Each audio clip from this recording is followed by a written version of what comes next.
Bismillahirrahmanirrahim. Assalamualaikum warahmatullahi ta'ala wabarakatuh. Alhamdulillahirabbil alamin wa sallallahu ala sayyidina Muhammadin wa ala alihi wa sahbihi wasallam, amma ba'du. Kita mulai dengan aham dulu ya. Ini jurus melengosnya Pak Jokowi sepertinya dipakai di mana-mana nih. Dan ini menjadi menarik karena menjadi kegaduhan ya di media, di ruang publik kita. Sebetulnya agak aneh ya, tatkala seseorang itu masih hidup, kemudian masih bisa berbicara, kemudian pikirannya masih lancar, masih normal, tapi tatkala diminta penjelasan mengenai suatu permasalahan, dia itu kabur-kaburan begitu. Ini kalau di dalam dunia pinjam meminjam uang kan tidak ada itikad baik ya. Ditagih kok malah kabur begitu. Ya mau bagaimana lagi, inilah cerminan Presiden ke-7 Indonesia. Tidak memiliki tanggung jawab moral terhadap rakyatnya. Mau bagaimanapun yang mempertanyakan permasalahan-permasalahan yang sekarang membelit Pak Jokowi dan anaknya yaitu Mas Gibran, mau bagaimanapun itu adalah rakyat Indonesia, bangsa Indonesia yang membayar pajak, kemudian sejauh ini tidak melakukan tindak kriminal, orang-orang yang taat terhadap hukum. Tetapi Jokowi sebagai Presiden ke-7 dan anaknya itu tidak mau dan tidak ada itikad baik untuk menjelaskan apa yang diminta penjelasannya. Nah, baru-baru ini yang terakhir Pak Jokowi itu mangkrak dari panggilan citizen lawsuit ya. Tidak mau datang. Sudah jelas kalau ijazahnya tidak mau menunjukkan, itu sudah dari dulu. Kemudian Pak Jokowi juga tatkala ditanya tentang WUS melengos. Gibran ya tatkala dipinta untuk mediasi di dalam gugatannya Pak Subhan juga nggak datang. Ya apa ini jadi buronan warga akhirnya. Pak Jokowi dan Gibran itu jangan sampai jadi buronan seumur hidup. Nah, yang mana pada akhirnya efek jeleknya apa? Efek jeleknya ya di media baik sosial maupun mainstream itu menjadi banyak sekali spekulasi yang mana seharusnya tidak perlu berspekulasi. Ya karena orang yang dispekulasikannya masih hidup, Jokowinya masih ada, Gibrannya masih sehat, begitu malah jadi wakil presiden. Nah, kemudian kalau ruang publik kita diisi oleh banyak sekali narasi-narasi yang spekulatif, akhirnya itu adalah sebuah kelaziman di negara demokrasi yang mana sumber primernya nggak mau ngomong begitu Pak Jokowi ini. Nah, yang menarik Pak Jokowi ini dan Gibran itu seperti bersembunyi di bawah ketiaknya termuls. Ini yang menarik dan memang itulah yang terjadi tatkala kita melihat di beberapa acara televisi atau di podcast-podcast yang ada, para termul ini malah membela Jokowi dan Gibran tanpa membahas substansi permasalahan yang ada. Nah, pada kali ini yang membahasnya adalah CNN, yang mana saya sudah mengatakan beberapa hari yang lalu ini akan memanas dan sekarang ini sudah hangat ya. Sebentar lagi panas. Jadi panasnya kapan? Panasnya kalau sudah ada yang melaporkan. Kita melihat nanti beberapa elemen masyarakat sudah berani untuk menggaungkan adili Jokowi dan sebagainya. Cuman untuk saat ini kita masih berada di dalam ruang narasi ya, yang mana CNN sekarang mencoba untuk mengangkat hal itu. Dan yang diundang siapa? Yang diundang ya jelas dari kedua belah pihak begitu ya. Ada dari pihak termulnya, ada dari pihak yang mempertanyakan kebijakan WUS. Supaya kita langsung ada bahan yang untuk dibicarakan, kita langsung saja masuk ke dalam videonya.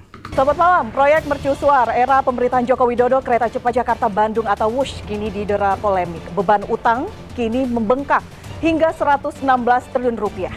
Silang pendapat terjadi siapa sebenarnya yang harus menanggung beban utang ini. Karena Menteri Keuangan Purbaya sudah memastikan menolak jika APBN dijadikan penyangga. Sebentar, nah jadi 116 triliun kerugian itu sudah fakta ya. Minimalnya dari apa yang kita dengar dari mbak-mbak ini. Lantas apakah WUS menjadi bukti kemajuan atau justru warisan beban bagi pemerintahan saat ini? Kita akan bahas dengan sejumlah narasumber yang sudah hadir bersama kami. Saya undang yang pertama, pengamat kebijakan publik Agus Pambagio. Selamat malam Mas Agus. Silakan Mas. Di mana? Nah ini beliau salah satu whistleblower kalau kita katakan ya. Hot seat-nya sebelah kanan nih.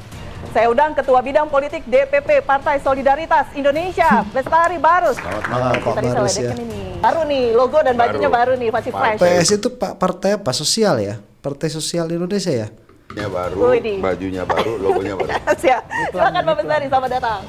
Kemudian saya undang politikus PD Perjuangan Ferdinand Hutahian. Bang Ferdinand, selamat malam. Silakan bergabung. Apa kabar Bang? Kabar baik, kabar baik. Silakan. Terima kasih. Dan anggota Komisi 6 DPR RI, Fernando Ganinduto. Mas Fernando, selamat malam. Silakan. Dan juga nanti kami akan mengundang Direktur Ekonomi Digital Selius, Nailul Huda, yang akan bergabung. Dan sudah bersama kami juga Ketua Umum Jokowi Mania, Andi Aswan. Selamat malam, Bang Andi. Baik, kita akan... Andi lagi. Roy Suryo nggak ada loh ya di sini. Andi ini mau kepela apa sih? Cinta mati sama Pak Jokowi betul orang ini. Diskusi malam hari ini karena ramai yang bertanya-tanya siapa yang kemudian harus menanggung beban utang untuk kereta Wush. Tapi saya ke Mas Agus dulu. Mas Agus, ini kita agak mundur sedikit ya Mas ya. Kalau berbicara mengenai saat itu, kereta Wush ini, kereta cepat ini merupakan suatu kebutuhan atau keinginan, Mas? Oke. Ya, kalau kita lihat sejarahnya ini keinginan. Awalnya sih kebutuhan ya. Karena kan di Jepang itu bentuk loan. Kan? Nah, sekarang lalu dipindahkan ya jadi keinginan kan. Saya kan gitu. Saya yang mau. Iya. Bukan kebutuhan saat itu memang untuk public transportation dengan teknologi Terlalu yang cukup. mahal. Ya, terlalu mahal dan tadinya kan loan, berarti kan G2G. Tapi ketika pindah ke Cina ya jadi B2B. Oke. Kan ada Perpres 107 2015-nya. Nah, lalu ke sini sulit pembayaran ya masuk APBN. Gitulah Oke, ceritanya. ketika berbicara mengenai Oke. keinginan siapa? Presiden, kan saya yang tanya. Pak, ini ide siapa? Ide saya. Kan saya sudah sampaikan juga di publik beberapa kali. Jawabannya ide saya. Ya sudah. Nah itu mensreanya ada yang dikatakan kemarin sama siapa Bono ya, Pak Boni namanya tuh, yang mengatakan bahwa ini tidak bisa karena tidak ada fakta pidananya. Nah ini fakta pidana ini yang mau kita cari dari Pak Jokowi ya, karena perkataan ini adalah keinginan Jokowi jelas sekali terdengar dari Pak Agus ini. Dan kalau Pak Agusnya nggak benar itu bisa diperkarakan. Lah permasalahannya Jokowi kan tidak mempermasalahkan. Karena sekali lagi persis seperti kasus KM50, karena ini kalau dipermasalahkan pada akhirnya akan menyeret Jokowi, memaksa Jokowi untuk mengeluarkan data-data, dan sepertinya yang bersangkutan nggak mau. Meskipun saya bilang Pak itu mahal, kemudian juga perlu teknologi yang tinggi, enggak bisa kok.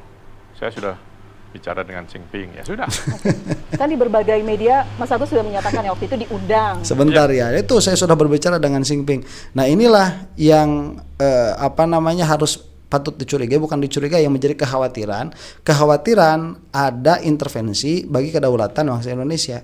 Karena mau tidak mau ya, di dalam segi geopolitik Indonesia ini seksi sekali. Kalau kemudian sekarang China itu masuk ke jantung kedaulatan Republik Indonesia, ini berbahaya. Bersama dengan sejumlah pakar lainnya Ya, gitu. dan Sempat Watimpres. terjadi. Oke, ada Watimpres sana, sempat terjadi dialog begitu ya. Kenapa kemudian Presiden saat itu menginginkan tertarik untuk membuat kereta cepat Jakarta-Bandung? Iya, beliau tanya, Mas Agus setuju tidak kalau bangsa yang maju itu menguasai teknologi tinggi? Saya bilang iya. Ya itu saya ambil pakai kereta cepat kan ada bantuan dari China. Pak Jokowi. Ini benar ini pembicaraannya Pak Jokowi ya? Saya kok menyaksikan. Kenapa menyaksikan? Terlalu bego kalau memang seperti itu pola pikirnya. Pak Agus setuju tidak kalau negara maju itu menguasai teknologi? Iya, ya sudah kalau begitu saya mau bikin kereta cepat. Nih ya, supaya tidak terjadi. Dalam pengertian ragu itu bukan saya ragu kepada Pak Agus ya, karena perkataan ini terlalu bodoh begitu. Sangat disayangkan kalau itu keluar dari Pak Jokowi. Jadi menguasai teknologi itu bukan menguasai barangnya, tetapi menguasai pengetahuannya, menguasai hak patennya begitu. Seharusnya yang dilakukan oleh Pak Jokowi kalau memang mau menjadikan Indonesia itu negara maju karena menguasai teknologi, seharusnya itu memberikan atau menambahkan dana riset. Itu seharusnya, yang mana punya target misalkan Pak Jokowi, ini 5 tahun ke depan Indonesia harus memiliki breakthrough di dalam di dalam dunia keilmuan begitu, apapun itu, mau transportasi, pertanian dan lain sebagainya itu harus ada breakthrough-nya, harus ada terobosan baru. Itu yang dicari, bukan membeli begitu. Itu iPhone yang paling baru tuh iPhone berapa? Saya nggak ngikutin, 16 apa 17 ya. iPhone yang paling baru, siapa yang menguasai teknologinya? Apple. Di mana itu? Amerika. Orang yang beli Apple itu tidak dikatakan menguasai teknologi. Parah sekali. Masa gara-gara saya punya mic ini begitu ya, dikatakan saya punya teknologi mic ini? Kan enggak. Karena saya ingin memiliki teknologi yang maju, saya beli mic ini begitu. Speechless saya. Itu kurang lebih lah ya, saya pastinya. Oke, saat memberikan masukan? Ya saya beri masukan bahwa itu tidak mahal, tidak bisa. Tenang aja, pasti bisa. Ya sudah. Oke. Ya sudah itu yang kemudian. Ya kan saya cuma rakyat, ditanya saya jawab. Saya kasih nasihat jangan, ya mau tetap dibangun. Ya kan bukan urusan saya lagi. Oke. Makanya tidak perlu ceritaan lagi, toh sudah itu kan. Ya itu dari segi ekonominya. Tadi selesai ya. Kalau saya pikir dari segi pola pikirnya itu rusak sekali. Kemudian dari segi ekonominya juga dikira-kira lah. Ya sudah, saya mau beli nih iPhone 17. Kira-kiranya kata Pak Agus begini, ya Pak, yang Android juga udah bagus begitu, nggak usah yang mahal-mahal. Itu kemahalan, harga pasarannya 16 juta, tapi dia jual 56 juta, gimana? Ya nggak apa-apa, kita beli begitu, kira-kira begitu. Ini kan kalau nggak goblok begitu ya, di belakangnya ada main mata. Kalau nggak itu, makanya ini harus diusut. Oke. Kebutuhan atau keinginan, saya ke Bang Bestari sekarang saat itu. Apa bedanya kebutuhan dengan keinginan? Yang penting itu barang kemudian ada. Apa bedanya keinginan dan kebutuhan? Yang penting pada akhirnya barang itu ada. Itu mah Pak, emak-emak lagi kalap belanja tuh kayak gitu. Ya, yang penting ada dulu lah di rumah. Bayarnya gimana, pakai kartu kredit, apa nanti cicilannya terbayar atau tidak, urusan nanti. Yang penting sudah ada di rumah, selesai. Itu emak-emak lagi kalap belanja. Kan untuk melayani masyarakat. Kalau kemudian kita Sebentar, melayani masyarakat yang mana? Itu sudah sering dibicarakan. selalu menarasikan, ini berat, ini sulit, ini mahal. Kemerdekaan itu berat loh, mahal. Makanya tidak sembarang konsultan mungkin bisa kemudian menyampaikan isi hatinya pada saat mau perang kemerdekaan itu. Aduh, Masya Allah. Ini gimana masa depan bangsa Indonesia kalau misalkan kebijakan ekonomi seperti WUS yang mana itu tidak urgent, bukan hak asasi manusia, disamakan dengan kemerdekaan yang mana itu adalah hak asasi manusia, yang mana itu adalah sesuatu yang lebih jelek daripada kematian, begitu, penjajahan itu. Makanya kemerdekaan itu mahal, tapi kemudian diusahakan. Maka begitu pula kereta WUS, dia mahal tetapi harus diusahakan mati-matian. Aduh. Gitu. Kalau Pak Ya, toh apa? Merdeka sampai ini hari, karena berat-berat terus. Tidak ada di sana keinginan yang kuat, tidak ada kemudian di sana upaya yang kuat, tidak ada di sana doa, dan tidak ada patriotisme. Tapi kan kalau perang biasanya Patriotisme kok ke Cina? buat strategi dulu Bang, nggak langsung datang berperang, kan harus dikalkulasi dulu. Apa strategi perang yang paling Coba sebentar ya. Ini tatkala sesuatu tidak masuk ke dalam substansi kemudian ditanggapi, jadinya begini. Ya, Sun Tzu bukan, tapi malah ngobrol strategi perang. Ini jadi lucu. Akhirnya permasalahannya tidak tergarap begitu. Apakah akan tergarap? Nggak tahu, kita akan saksikan lagi ya. Harusnya jangan ditanggapi kalau itu keluar dari substansi. Lah kok nggak apple to apple begitu? Apa yang dibandingkan, kemudian apa yang menjadi contoh? canggih ketika you bersenjatakan yang namanya bambu runcing? Apa? Nggak ada. Maka kalau kita berikan itu mungkin kepada konsultan yang pada hari ini, Indonesia nggak merdeka-merdeka karena tidak pernah mengukur bagaimana patriotisme, bagaimana keinginan yang kuat, bagaimana doa yang kuat atas kebutuhan, atas keinginan dari masyarakat di anak bangsa. Itu yang Sebentar, ini permasalahannya WUS itu. Jadi WUS itu mau dibayar sama doa begitu. Ya, mau dibayar sama patriotisme. Permasalahannya WUS ini di belakangnya malah bisa menghancurkan kedaulatan negara, dalam pengertian malah bisa menggadaikan kemerdekaan yang sudah ada begitu. Sejelek-jeleknya bangsa Indonesia sekarang itu kita merdeka, ya sejelek-jeleknya dalam ya dengan plus dan minusnya, berdaulat atau tidaknya, kita sedang mengusahakan untuk sampai ke sana. perlu gitu. Jadi kalau hitung-hitungan ini nanti rugi. Saya berkali-kali katakan, Jangan berbisnis, jangan pakai hitungan bisnis kalau untuk rakyat.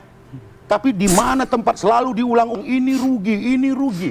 Lah, ke kampungnya Bung Ferdinand juga merugikan kalau dari sisi kita melihat nggak suka kepada orangnya gitu yang memberi keputusan. Kenapa? Karena yang menikmati di kampung itu cuma 13 orang misalnya. Nggak kapan ini balik investasi ini. Maka mari kita mulai berpikir pada hari ini bahwa hal yang baik yang bisa diberikan kepada masyarakat Indonesia, berikan. Nah, hari ini apa yang kita lihat? Begini Pak, kalau di belakangnya tidak ada permasalahan, gak ada masalah. Jadi ya, kalau misalkan nih, ini di kampung misalkan taruhlah di satu tempat yang terbelakang begitu dan terjauh, terpinggir begitu. Di sana hidup ada 100 orang, yang mana jalan akses menuju ke sana tidak memberikan dampak ekonomi yang bagus. Tetapi apakah itu harus diusahakan? Harus, atas nama pemerataan atas nama pemerataan pembangunan. Itu pertama dulu. Kemudian yang keduanya, kalau misalkan di dalam pembangunan jalan ke tempat yang terpencil itu, dia di belakangnya ada markup, kemudian di belakangnya itu malah ada upaya untuk memperkaya pribadi atau memperkaya korporasi, itunya yang harus diusut, bukan kebijakannya. Makanya permasalahan kereta WUS ini kan masalahnya itu berlapis tuh. Masalah dari keputusan kebijakan publiknya, kemudian permasalahan di dalam tendernya, kemudian permasalahan di dalam kemungkinan tergadainya kedaulatan negara Indonesia dan lain sebagainya. Itu permasalahannya tidak sesimpel yang dikatakan oleh Pak Barus ini dari PSI ya. Ini mudah-mudahan PSI ini tidak berkembang ya, karena ngeri dari saya dari kemarin itu melihat kader-kadernya itu ngeri dalam pengertian seperti ini ya. Pola berpikirnya itu ngawur, acak-acakan. Indonesia mau dipimpin oleh orang-orang yang seperti ada di PSI ini. Seperti Pak Barus inilah saya katakan begitu ya. Saya tidak mengatakan dulu kader-kader PSI yang lain karena belum dengar juga. Barang dari China sudah ada di tempat kita. Bingung gimana membayarnya gitu. Loh kok aneh. Tinggal ini yang sekelas beliau ini buktikan kejagoannya sekolah di luar negeri, bikin skema bagaimana membayar ini. Harusnya seperti itu, bukan kemudian mencacat masa lalu. Ini saya sudah kasih tahu. Hari ini existing seperti ini. Apa yang bisa kontribusikan kepada rakyat Indonesia? Jadi kita lupa. Nah itu ada ceritanya Pak. Gimana ceritanya ini barang dari China, yang mana barangnya murah. Kayak kemarin tuh robot-robot katanya yang di polisi yang katanya dihargai berapa miliar, dikasih stempel berapa miliar, tapi ternyata hanya ratusan juta begitu. Ini barang sudah ada. Loh, kita ini negaranya negara hukum. Permasalahannya dulu begini. Ini bagaimana barang bisa ada di sini. Itu dulu permasalahannya. Apakah masuknya itu legal atau tidak? Apakah di dalam pengadaan barang ini ada ada hukum yang dilanggar atau tidak? Nah, di sini dulu permasalahannya. Ya kalau barang ini kita pikirkan juga begitu. Karena kenapa? Karena kalau begitu sekali lagi Indonesia ini akhirnya menjadi kayak jadi kamar emak-emak yang kalap belanja begitu. Tidak ada akuntabilitas. Ya, masa atas nama katakan kita kemajuan ekonomi begitu ya, atau atas nama kemajuan peradaban, kita tidak memiliki akuntabilitas bagaimana sesuatu barang ini bisa masuk ke dalam rumah kita, bisa masuk ke dalam negara kita. Nah kalau begitu nanti Indonesia jadi tempatnya penyamun, jadi tempatnya koruptor, yang mana udah lama kita Indonesia jadi tempat seperti itu. Kan saja apa yang sudah terjadi. Jangan dilupakan, justru itu yang harus dicarikan. Jadi kalau kita melihat ada sesuatu yang harus kita lakukan demi masyarakat mendapat pelayanan, jangan kemudian lihat ke belakang. Saya dulu ini sudah katakan jangan begini. Ya elah. Kalau begitu konsultan perang dulu, nggak ada negara yang manapun merdeka. Oke. Gitu loh. Karena selalu mengatakan kita nggak akan kuat. Oke. Tapi patriotisme, saya kira Pak Jokowi menerapkan itu pada hari ini. Tapi mungkin sekarang nggak kuat juga bayar utang, sehingga ramai kemudian diperbincangkan. Siapa bilang nggak kuat? Siapa bilang nggak kuat? Datanya mana? Banyak nih permasalahannya, siapa bilang nggak kuat? Banyak ahli ekonomi yang mengatakan demikian, ahli kebijakan publik juga mengatakan demikian. Permasalahannya juga bukan kuat nggak kuat, ini hutang yang bisa akumulasinya tambah besar. Begitu, itu hitung-hitungannya. Apalagi mau ditambah lagi jaraknya dari Jakarta ke Surabaya atau dari Bandung ke Surabaya, itu makin repot lagi. yang mengatakan kita tidak kuat bayar. Oke, buktinya pada saat rapat dengan Komisi 6 kemudian disampaikan ini kemarin akan menjadi dibuka. bom waktu. Tidak ada bom waktu, itu hanya istilah kata saja. Restruktur dapat berlaku. Kenapa takut bahwa restruktur ini akan memakan waktu 100 tahun? Emangnya 100 tahun ke depan Indonesia udah nggak ada? Oke, baik. Bagaimana mikirnya ini? Aduh, Masya Allah. Apa kita harus tanggapi perkataan orang seperti ini ya? Kenapa harus takut 100 tahun? Bapak ya, yang terhormat, 100 tahun itu, 1 century itu, 1 abad.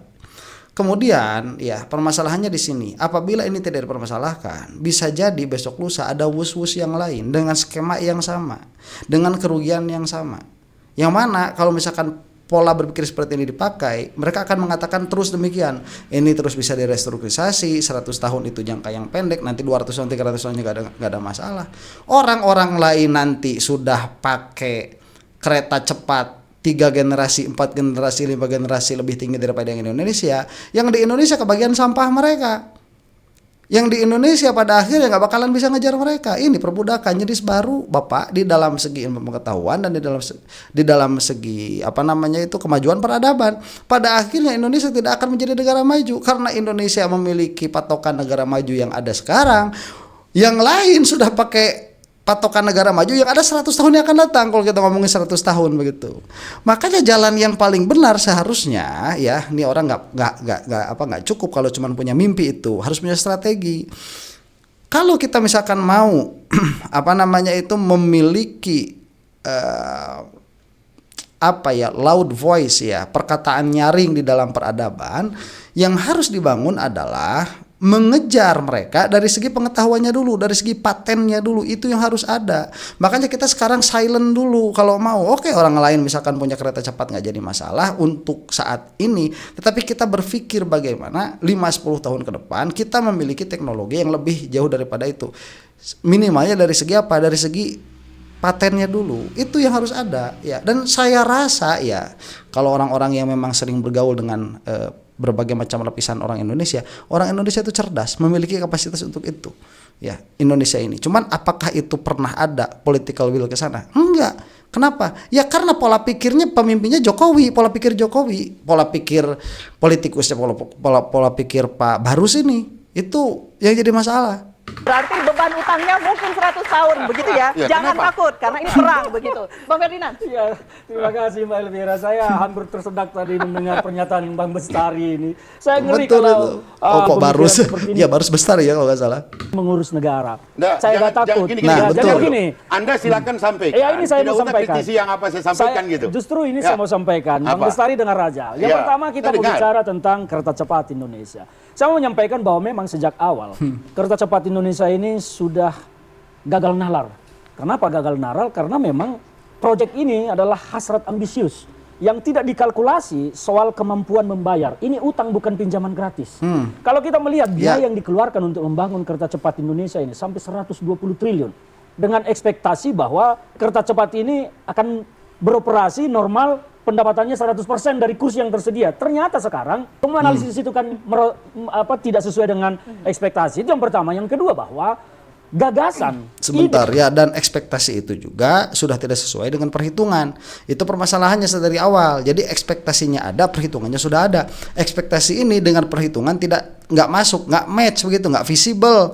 Tapi ternyata malah dieksekusi. Ini menjadi permasalahan. Ada apa di belakangnya itu? Nah ini yang harus dikejar. Apa karena murni kebodohan? Kan nggak apa-apa ya. Kalau misalkan nanti terbukti memang Jokowi tidak ada niat jahat, tetapi memang murni karena kebodohan yang bersangkutan, karena kebodohan Jokowi saja. Ya sudah, kita terima begitu ya. Mau gimana lagi? Udah presiden ke-7 kita begitu. Selesai, berarti di situ permasalahannya. Kalau memang di belakangnya ada permasalahan pidana, ada permasalahan mafia di sana, itu juga harus diusut. Kalau kita mah nggak ada masalah, cuman kita ingin menjelaskan, karena minimalnya penjelasan itu akuntabilitas itu harus ada di pemerintahan, supaya apa? Ya ke depan begitu. Ini kita berbicara tentang masa depan. Kesalahan Pak Jokowi kalau memang misalkan di sana tidak ada pidana, ya kita maafkan, selesai, nggak jadi masalah, pembelajaran untuk bangsa kita. Lah ini mau udah masalah, dipinta penjelasan nggak mau menjelaskan, diusut nggak ada yang mau mengusut, malah dibela kayak orang-orang sama kayak Pak Bestari ini, lucu akhirnya. dari kereta cepat ini sudah tidak Pancasilais sejak awal.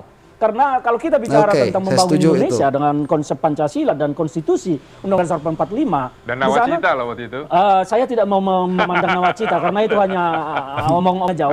Saya mau melihat dari konstitusi Pancasila. Di sana jelas tertuang kata adil makmur. Dan ini tidak menggambarkan bahwa ini adalah pembangunan yang berkeadilan. Kenapa tidak berkeadilan? Karena Ya. kereta cepat ini segmennya tidak masyarakat umum keseluruhan. Ya itu yang pertama. Karena Ya ini betul, saya orang Garut gak merasakan. Males juga. segmen penggunanya terbatas. Karena kenapa terbatas? Tiketnya Ya, itu segmented. jauh lebih mahal daripada kereta yang ada. Contohnya kita ambil kereta Parahyangan. Maka yang menggunakan kereta cepat itu segmennya terbatas. Dengan itulah sekarang kalau kita melihat, memang kereta cepat tidak pernah membuka data sesungguhnya berapa persen penjualan tiket setiap perjalanan. Kereta cepat ini kan terdiri dari 8 gerbong, sekitar 600 kursi. Sekali perjalanan, dia dalam satu hari harus berjalan 62 kali, 31 ke Jakarta, 31 ke Bandung. Kalau dihitung sekarang, berapa persen sih yang terjual? Itu akan mengukur bahwa memang kereta cepat ini diperuntukkan untuk rakyat. Kalau pemenuhan kursinya ternyata memang direbut oleh masyarakat, maka itu bisa kita rasa, oh iya segmennya masyarakat. Tapi sekarang faktanya tidak demikian. Maka kereta cepat Indonesia mengalami kerugian. Kalau kita hitung kembali kepada biaya kos operasional kereta cepat ini, satu hari itu bisa berkisar 2-3 miliar. Kalau pendapatannya saja tidak mencapai 3 miliar, mau apa? Jadi kalau konsepnya Bang Bestari, yang penting barangnya ada, saya jadi agak lucu melihat konsep pemikiran mengurus negara seperti ini. Ini pokoknya utang aja lah, yang Betul. penting kita pakai baru. Tadi kan ini konsep perang. Apalagi dibandingkan Ya dengan itu mah apa namanya negara emak-emak kalap belanja ya lagi diskon. Masih mending kalau lagi diskon ya. Ini harga lagi mahal, belanja kalap begitu. Aduh, menyayang. Saya sangat disayangkan sekali ya. Kalau misalkan Pak Bestari ini dia melihat Pak Jokowi itu pikirnya seperti apa yang Pak Bestari katakan, kemudian masih dibela juga sama Pak Bestari ini. Speechless ya, dan bisa dikatakan hopeless. Kalau kita berharapnya kepada manusia ya hopeless sudah. Negara kita sudah begini, orang-orang tuanya ya begini pola pikir mereka itu. perang semakin ngawur pemikiran itu. Dulu zaman perang, orang tidak takut mengorbankan nyawanya. Sekarang ada nggak yang berani mengorbankan nyawanya untuk membangun kereta cepat? Jokowi suruh korbankan nyawanya, sekarang bayar hutang. Berani nggak dia? Jadi jangan dibandingkan dengan perjuangan jauh jangan sekali. bawa Jokowi dulu. Loh, ini pun gagasan Jokowi. Benar, sebagai apa? Dalam Kapasitasnya sebagai yang presiden. dukung dia siapa? Jangan bicara Jangan dulu. begitu. Tidak semua Bukan. kebijakan Jokowi didukung oleh PDI Perjuangan. Siapa Tidak. mana? Di ujung terakhir kan, setelah kenikmatan itu sirna. Begitu. Inilah pendapat yang selalu Sebentar tidak ya mau. udah gak apa-apa, masukin semua Jokowi sama PDIP-nya. Kalau kita sama masyarakat, ayo gak menjadi masalah. Ya, kenapa? Karena masyarakat nggak salah.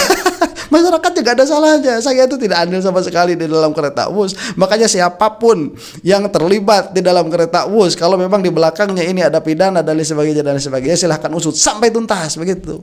Kalau bersih kenapa risih? Ya, takut amat di penjara begitu. Ya, kalian itu jadi pejabat kok, mentalnya mental kayak gitu. Ya, harus siap. Kalau jadi pejabat itu, pejabat kok mentalnya mental anak kecil. Saya tidak tahu Pak Bestari ini apa tadinya begitu ya. Kok tiba-tiba bisa masuk jajaran tinggi partai kemudian berbicara. Yang mana pada akhirnya seperti ini. Entah yang terbiasa dia mungkin memerintah bukan berdialektika begitu ya. Mudah-mudahan kita semua ini ada dalam lindungan Allah Subhanahu wa taala dan mudah-mudahan kita diampuni oleh Allah Subhanahu wa taala, dan semoga Jokowi dan Gibran tidak menjadi buronan masyarakat seumur hidup ya. Datanglah gentle ke depan untuk menjelaskan daripada dibela sama termul-termul kayak gini. Wallahu taala a'lam bissawab. Assalamualaikum warahmatullahi taala wabarakatuh.